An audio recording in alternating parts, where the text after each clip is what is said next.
Hello guys, welcome back on my YouTube channel. I hope you all are doing good.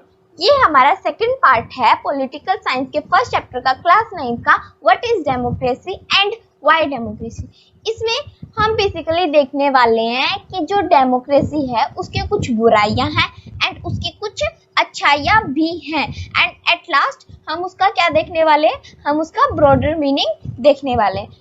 Chapter start करने से जो हमारा second part है वो start करने से पहले हमारा जो फर्स्ट पार्ट है उसकी एक बार क्विक समरी देख लेते हैं कि हमने क्या क्या इसमें पढ़ा।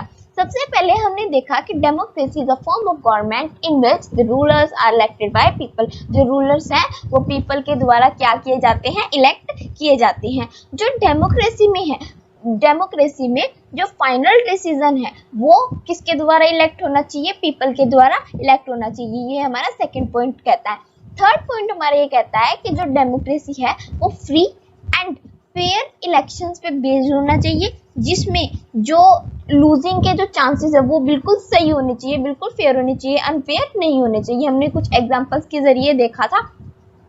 नेक्स्ट पॉइंट कहता है कि जो डेमोक्रेसी है वो उसमें अडल्ट सिटीजन में एक vote, one vote, each vote must have one value. That means एक वोट होनी चाहिए और हर पर्सन की, हर सिटीजन की जो वोट है वो इक्वली वैल्यू करनी चाहिए।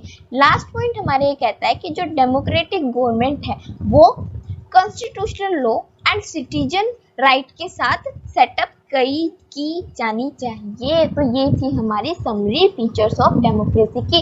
अब हम स्टार्ट करने जा रहे हैं हमारा सेकंड पार्ट। स्टार्ट करने से पहले मैं आपको बता दूं, इस जो ये टॉपिक है, जो ये पार्ट है, इसमें आपको मिलने वाला सफिशिएंट नोट्स। ये नोट्स पढ़ के आप क्लास में हायर स्कोर कर सकते हैं। नेक्स्ट, ये जो ये लेक्चर है इसमें एनसीईआरटी फुल एक्सप्लेनेशन है एंड नथिंग एल्स। अब हम चलिए स्टार्ट करते हैं इस चैप्टर को। Why democracy. सबसे पहले हम इसकी क्या देखेंगे, चलो देखते हैं। बुराइयां देखें, अच्छाइयां देखें। सबसे पहले हम बुराइयां ही देख लेते हैं, फिर अच्छाइयां देखेंगे। Arguments against democracy. इसमें क्या होता है, लीड्स टू इंस्टेबिलिटी। ये जो इसमें क्या होता है, इंस्टेबिलिटी होती है। जो लीडर्स हैं वो डेमोक्रेसी में बदलते रहते हैं, तो क्या होता है, पॉलिटिक्स में क्या हो जाता है, चेंज आ जाता है एंड डिसकंटिन्यूटी आ जाती है। डिसीजन मेकिंग में बहुत ज्यादा क्या होता है, डिले होता है। क्यों डिले होता है, क्योंकि एक गवर्नमेंट है, ये जो है आप ये अच्छाइयों में पढ़ेंगे तो अभी मैं आपको ये नहीं बताती हूँ। जो पॉलिटिकल कंपटीशन में जो डेमोक्रेसी है वो सारा खेल किसका है, पावर का है एंड वोट बैंक पॉलिटिक्स का। इसमें पॉलिटिकल कंपटीशन में कोई भी स्कोप जो है मोरालिटी का यहाँ पे नहीं है। Bad decision making and no strict implementation. जो इलेक्टेड लीडर्स हैं वो जो है पीपल के लिए जो सबसे बहुत अच्छा इंटरेस्ट है वो उनको नहीं पता होता है, जो इलेक्टेड लीडर्स होते हैं। Next, lack of awareness among common people. जो कॉमन पीपल होती हैं उनको जितनी भी जो हमारी जो सोसाइटी है उसमें जो भी कुछ चल रहा है उसकी थोड़ी सी कमी होती है। उनको ये नहीं पता होता कि उनके लिए क्या अच्छा है और वो कोई ना कुछ डिसाइड कर पाते हैं। करप्शन इसलिए होता है क्योंकि इलेक्टोरल कंपटीशन पे ही बेस्ड होता है। दैट मीन्स जो इलेक्शन होते हैं ना उसमें कंपटीशन बहुत ज्यादा अनफेयर चीजें होती है, इसलिए वहां पे करप्शन होता है। अब हम देखेंगे अच्छा, जो डेमोक्रेसी है वो कोई प्रॉब्लम्स का मैजिकल सॉल्यूशन नहीं है। ये जितने भी जो पीपल हैं वो अपने डिसीजन खुद ले सके ये उनको बताता है, ना कि उनको ये गारंटी देता है कि जो डिसीजन होंगे वो अच्छे ही होंगे।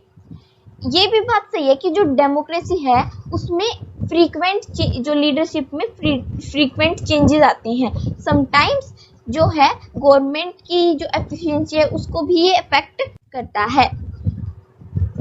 हम एक एग्जांपल लेंगे, उसके जरिए समझेंगे। चाइना में क्या हुआ, फेमाइन आया 1958 से 1961 में। उसमें क्या हुआ, नियरली 3 करोड़ पीपल की डाइड हो गई चाइना में। यही चीज इंडिया के जो इंडिपेंडेंस आया था उसमें भी इतनी कुछ अच्छी नहीं थी। अगर हम इंडिया की बात करें तो इंडिया की इकोनॉमिक कंडीशन भी इतनी ज्यादा अच्छी नहीं है। उन दिनों जो इंडिया है उसके पास चाइना जैसा फेमाइन नहीं आया था। क्यों नहीं आया था, क्योंकि जो इंडिया की जो गवर्नमेंट है उसने देखा कि जो ये फेमाइन है, उसने लोगों की बातों को सुना कि भाई सूखा पड़ रहा है, सूखा पड़ रहा है, फेमाइन आ रहा है, तो इसलिए उन्होंने लोगों की कंडीशन को समझा, फिर उन्होंने क्विकली डिसीजन लिया एंड देन इंडिया में इतना फेमाइन नहीं आया जितना चाइना में आया था। तो जो इकोनॉमिक्स है ना, इकोनॉमिस्ट जो हैं उन्होंने इतना लार्ज स्केल पे फेमाइन नहीं आने दिया। इंडिपेंडेंट जब हुआ था, डेमोक्रेटिक कंट्री जब हुई थी, अगर चाइना के पास भी, हमारी इंडिया के पास क्या था, मल्टी पार्टी इलेक्शंस थे, अगर चाइना के पास वन पार्टी सिस्टम था, तो अगर चाइना के पास मल्टी पार्टी इलेक्शंस होते, अपोजिशन पार्टी जो है फ्री प्रेस होती, तो फेमाइन में इतने लोगों की डेथ नहीं होती। जो ये एग्जाम्पल है ये हमें डेमोक्रेसी के लिए फर्स्ट आर्गुमेंट देता है। जो डेमोक्रेसी है वो मोर अकाउंटेबल फॉर्म है गवर्नमेंट की। अकाउंटेबल मतलब कि वो पीपल को आंसरेबल देती है। बाकी दूसरी जो डेमोक्रेसी जैसे मोनार्की हो गया, डिक्टेटरशिप हो गया, वन पार्टी सिस्टम हो गया, हमारे इंडिया में मल्टी पार्टी सिस्टम है, ये तो आपको पता होगा। जो डेमोक्रेटिक गवर्नमेंट है वो क्या है, अकाउंटेबल फॉर्म है गवर्नमेंट की। अकाउंटेबल दैट मीन्स रिक्वायर्ड और एक्सपेक्टेड टू जस्टिफाई एक्शन और डिसीजन, कि जितने भी आप कोई काम कर रहे हो उसको जस्टिफाई करना, रिस्पॉन्सिबल होना। लीडर्स एग्जांपल देखते हैं, leaders are accountable to parliament. जो लीडर्स हैं वो पार्लियामेंट को जवाब देते हैं कि ये डिसीजन आपने किस बेस पे लिया, तो वो उसको आंसर करेंगे कि हाँ भाई हमने ये डिसीजन इसलिए लिया है क्योंकि इसमें ये फायदा था। सेकंड, जो डेमोक्रेसी है वो डिसीजन मेकिंग को इम्प्रूव करती है। अब कैसे इम्प्रूव करती है? जो डेमोक्रेसी है वो डिस्कशन, आपने जो बैड थिंग थी उनमें पढ़ा था कि जो डिसीजन है वो बहुत स्लो लिया जाता है। अब यहाँ पे आप अच्छाइयों में पढ़ेंगे कि क्यों स्लो लिया जाता है। एक वर्क है, उसको टाइम लग रहा है थोड़ा सा, लेकिन जो डेमोक्रेसी में भी ऐसा ही होता है कि काम है उसमें थोड़ा टाइम लग रहा है। अब आपने सुना होगा कि जो काम धीरे होता है वो थोड़ा अच्छा होता है, बल्कि जो काम बहुत फास्ट होता है वो थोड़ा ऐसा ही होता है। तो डेमोक्रेसी जो है वो कंसल्टेशन एंड डिस्कशन पे बेस है।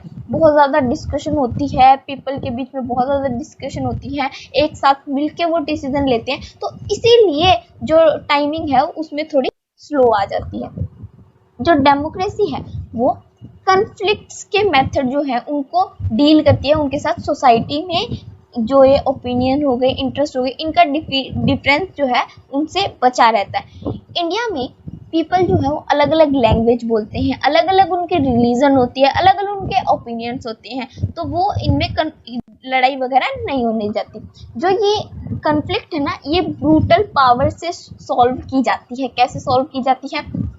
एक ग्रुप है वो बहुत पावरफुल है, वो उनकी टर्म्स में डिक्टेट करेगा एंड जो अदर्स हैं वो उनको एक्सेप्ट भी करेंगे कि हाँ भाई ये चीज़ सही है क्योंकि वो पावरफुल है।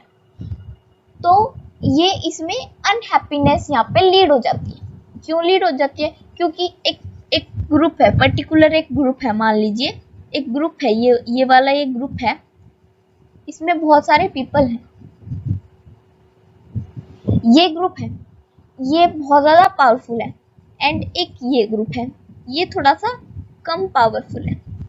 तो इसमें इसके वजह से ये इतना ज़्यादा ये पावरफुल बढ़ता जा रहा है, लेकिन जो ये सेकंड ग्रुप है, इसकी जो ये पावर है ये घटती जा रही है, तो इसमें क्या होगी? रिसेंटमेंट आ जाएगा, अनहैप्पीनेस आ जाएगा, एंगरनेस यहाँ पे आ जाएगा।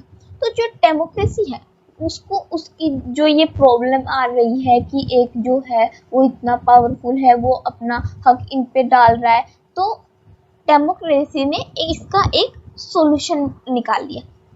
तो डेमोक्रेसी में कोई भी जो है वो परमानेंट लूजर नहीं रहेगा, कोई भी परमानेंट विनर नहीं रहेगा। Different groups can live with in one another peacefully. Diverse country, India जैसी डाइवर्स कंट्री में जो डेमोक्रेसी है वो हमारी कंट्री को टुगेदर लेके चलती है, रखती है इसको। कोई भी ना तो यहाँ पे परमानेंट लूजर रहेगा, हर इलेक्शंस हो गए एंड चेंज हो गए, तो ना कोई परमानेंट लूजर एंड ना कोई परमानेंट विनर। फोर्थ पॉइंट, जो डेमोक्रेसी है वो सिटीजन्स की डिग्निटी को इन्हेंस करके उसको बढ़ावा देती है। जो डेमोक्रेसी है वो पॉलिटिकल इक्वालिटी के प्रिंसिपल पे बेस्ड है। जो डेमोक्रेसी है वो पुअरेस्ट है, हमने माना जो लीस्ट एजुकेटेड होते हैं ना उनका स्टेटस जो है वो रिच और एजुकेटेड के जितना ही होता है। जो इंडिया में जो डेमोक्रेसी है उसमें जो डिसएडवांटेजेस है एंड जो ये भेदभाव डिस्क्रिमिनेटेड कास्ट है उनके लिए equal status and equal opportunity provide कराई है। फिफ्थ पॉइंट, जो डेमोक्रेसी है वो गवर्नमेंट को उनके मिस्टेक्स को करेक्ट करने के लिए गवर्नमेंट ने उनको सजेशन दिए हैं। जो मिस्टेक्स हैं वो डेमोक्रेसी में बहुत लंबे समय तक नहीं छुप सकते। पब्लिक डिस्कशन के लिए स्पेस होता है इन मिस्टेक्स पे एंड करप्शन के लिए भी रूम होता है। या तो जो रूलर्स हैं उनको उनके डिसीजन बदलने के लिए चांस मिलेगा या फिर रूलर्स ही चेंज हो जाएंगे। कंक्लूडिंग आर्गुमेंट्स फॉर डेमोक्रेसी, जो डेमोक्रेसी है वो हमें मानते हैं हम इस बात को कि वो हमें सब कुछ नहीं दे सकती, वो सारी प्रॉब्लम्स का सॉल्यूशन भी नहीं है, बट एटलीस्ट वो दूसरे जो ये अल्टरनेटिव्स हैं उनसे बेटर है। जो मोनार्की है, डिक्टेटरशिप है, उनसे बेटर है, ये बात तो आप मानते हैं। ब्रॉडर, ये लास्ट टॉपिक है, broader meaning of democracy. Why should we value democracy? हम जो है डेमोक्रेसी की वैल्यू क्यों करें भाई, इतना क्या बात है इसमें? क्योंकि इसमें वोटिंग राइट है, पीपल को गवर्नमेंट से क्वेश्चन करने का हक है एंड वो डेमोक्रेसी को जज भी कर सकते हैं एंड उनकी वीकनेस को आइडेंटिफाई कर सकते हैं। Minimal democracy and good democracy में डिस्टिंग्विश करने में ये हेल्प करता है, डिफरेंस निकालने में हेल्प करता है। फॉर्म्स ऑफ डेमोक्रेसी, एक तो होती है रिप्रेजेंटेटिव डेमोक्रेसी, एक होती है डायरेक्ट डेमोक्रेसी। रिप्रेजेंटेटिव डेमोक्रेसी में जो पीपल होते हैं वो रिप्रेजेंटेटिव के लिए वोट करते हैं, देन जो वोट है वो पॉलिसी इनिशिएटिव्स पे क्या होती है, उनके लिए वोट होती है। जो डायरेक्ट डेमोक्रेसी है उसमें जितने भी लॉज हैं, पॉलिसीज हैं, वो गवर्नमेंट के द्वारा डिटरमाइन किए जाते हैं, पीपल के द्वारा खुद ही से। रिप्रेजेंटेटिव डेमोक्रेसी में जो मेजॉरिटी पीपल हैं वो इलेक्टेड रिप्रेजेंटेटिव्स के द्वारा रूल करते हैं। जो इलेक्टेड रिप्रेजेंटेटिव है उसकी नेसेसिटी क्या है? जो मॉडर्न डेमोक्रेसी है वो large number of people involve करते हैं, कहाँ पे? ताकि कोई भी ऐसी कलेक्टिव डिसीजन लेने की पॉसिबिलिटी ना हो। जो सिटीजन्स हैं उनके पास टाइम नहीं है, ना ही जो डिज़ायर हैं, स्किल्स हैं, सारे जितने भी डिसीजन है उनमें पार्टिसिपेट करने के लिए उनके पास ना तो टाइम है। तो अलग अलग वे से डिसीजन डेमोक्रेटिक मैनर में लिए जाते हैं। जो मोस्ट कॉमन मेथड है वो है इलेक्टेड रिप्रेजेंटेटिव्स की वोटिंग राइट वोट होगी एंड जो पीपल है वो उन पे वोट डालेंगे तो रिप्रेजेंटेटिव इलेक्ट हो जाएगा। लेकिन अगर कम्युनिटी ही स्मॉल होगी तो जितने भी जो पीपल हैं वो एक साथ बैठेंगे एंड डिसीजन डायरेक्टली ले सकते हैं, जैसा कि जो ग्राम सभा वर्क्स होता है ना विलेजेस में, उसमें होता है। जो डेमोक्रेसी है वो प्रिंसिपल है जो लाइफ के स्पेयर में अप्लाइड होता है।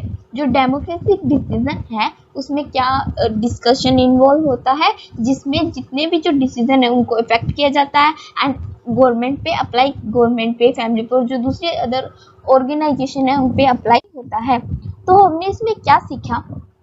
जो ब्रॉडर मीनिंग है, बुराइयां अच्छाइयां हैं, इसमें हमने क्या सीखा कि कोई भी कंट्री जो है वो परफेक्ट डेमोक्रेसी नहीं है। उसमें जो डेमोक्रेसी के फीचर्स हैं जो हमने चैप्टर में पढ़े, हमें सिर्फ डेमोक्रेसी के जो कुछ ही जो कंडीशंस है ना वो हमें यहाँ पे प्रोवाइड कराते हैं।